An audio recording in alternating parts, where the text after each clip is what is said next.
ఒకప్పుడు రోజుకో యాపిల్ తింటే వైద్యుడి దగ్గరికి వెళ్లాల్సిన అక్కర్లేదు అనేవారు. ఇప్పుడేంటో యాపిల్ తింటే రోగాలు కొని తెచ్చుకున్నట్టే అంటున్నారు. బాబోయ్, ఏం తినాలన్నా భయమేస్తుంది. ఎలా బతికేది? అవునండి, రోజుకో యాపిల్ తినడం మంచిదే. దానివల్ల శరీరానికి కావాల్సిన ఎక్స్ట్రా ఫైబర్, పవనాయిడ్స్, ఫ్లేవర్స్ అందుతాయి. అయితే యాపిల్ పండ్లను పెంచే పద్ధతిపై ఆధారపడి ఉంటుంది. అవి మంచివో కాదో అనే విషయం. మామూలు యాపిల్ పండ్ల కంటే ఆర్గానిక్ ఉత్పత్తులంటూ వస్తున్న యాపిల్ పండ్లలోనే దాదాపు 100 మిలియన్ బ్యాక్టీరియా ఉంటుందని అమెరికాకు చెందిన శాస్త్రవేత్తలు తమ పరిశోధనలో కనిపెట్టారు.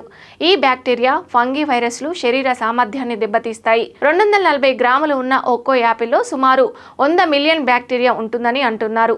ఇంకా యాపిల్ తాజాగా ఉండడం కోసం వాడే కృత్రిమ సాధనాల వల్ల కూడా బ్యాక్టీరియా వృద్ధి చెందే అవకాశం ఉంటుందని హెచ్చరిస్తున్నారు.